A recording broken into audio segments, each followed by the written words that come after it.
Selamat siang, perkenalkan nama saya Nimade Sandika Putri dengan NIM 2002-2023 dari Prodi Manajemen kelas F semester 4. Baik, di sini saya akan mempresentasikan mengenai materi UAS Manajemen Rantai Pasok.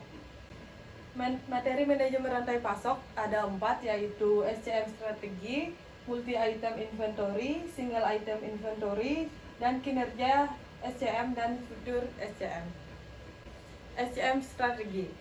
Tantangan dalam pengembangan strategi SCM ada 5, yaitu yang pertama growing product offerings, yang artinya menumbuhkan penawar produk. Yang kedua growing dependence on external supplier, yang artinya tumbuh dengan ketergantungan pada pemasok eksternal. Yang ketiga growing subkontrak content, yang artinya menumbuhkan kontrak subkontrak.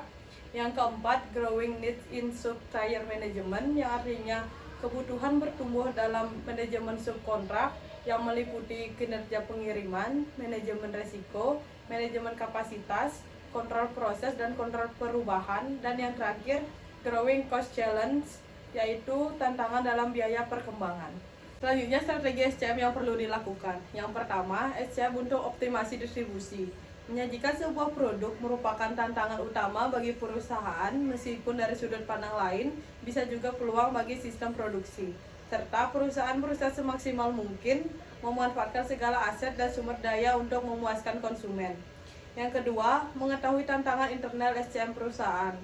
Strategi diperlukan untuk menggambarkan atas sebuah keputusan atau aksi tunggal dan berbagai keputusan atas aksi yang dilakukan. SCM banyak keputusan yang diambil oleh perusahaan yang secara tidak langsung menjadi hambatan tersendiri.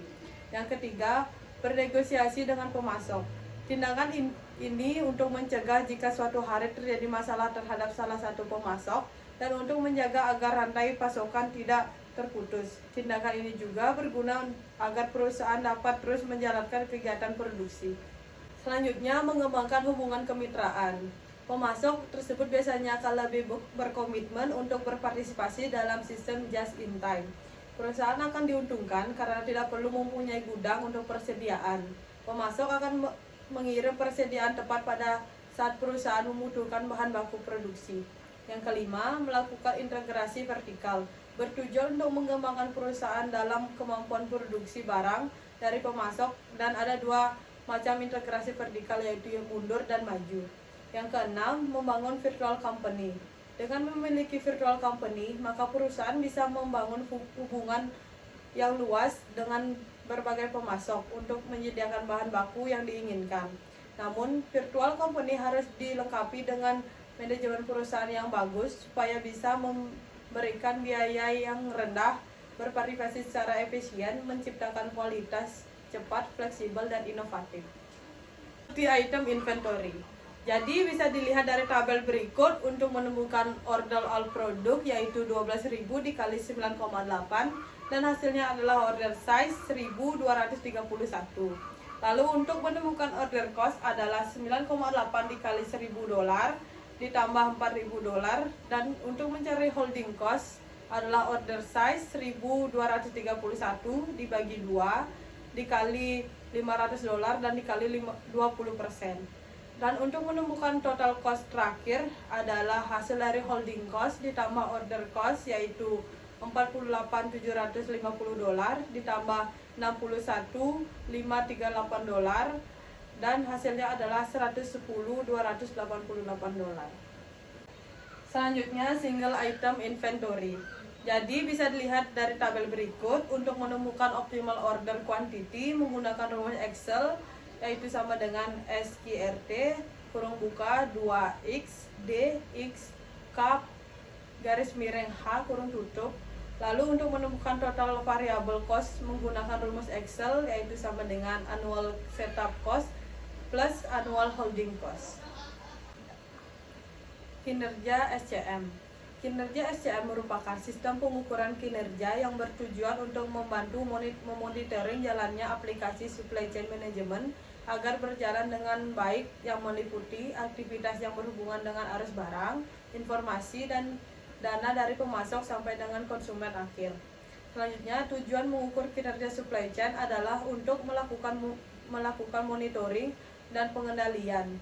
mengkomunikasikan tujuan organisasi ke fungsi-fungsi pada rantai pasokan, mengetahui di mana posisi relatif terhadap pesaing maupun terhadap tujuan yang hendak dicapai, menentukan arah perbaikan untuk menciptakan keunggulan dalam pesaing. Cara mengukur kinerja supply chain adalah dengan menggunakan metode SCOR atau Supply Chain Operational Reference. Metode ini dikenalkan oleh Supply Chain Council atau SCC sebagai model pengukuran kinerja supply chain pada lintas industri. Future supply chain. Yang pertama, productivity advantage atau keunggulan produktivitas. Semakin besar volume produksi suatu barang, maka biaya persatuan barang akan semakin kecil karena vintage cost dibagi lebih merata dengan angka pembagian yang lebih besar, sedangkan variable cost persatuan barang akan tetap, sehingga total cost persatuan barang akan mengecil. Pasar akan menaikkan volume produksi dan selanjutnya akan menurunkan biaya produksi persatuan barang. Selanjutnya, value advantage atau nilai keunggulan. Konsumen tidak saja membeli produk atau barang tetapi membeli keuntungan atau manfaat tertentu atau benefit. Jika perusahaan tidak mampu membedakan produknya dengan produk customer, maka produk tersebut akan menjadi komoditas biasanya dan konsumen cenderung membeli jenis barang tersebut dengan harga yang paling murah. Sekian presentasi yang dapat saya sampaikan. Apabila ada kesalahan kata, saya mohon maaf dan selamat siang.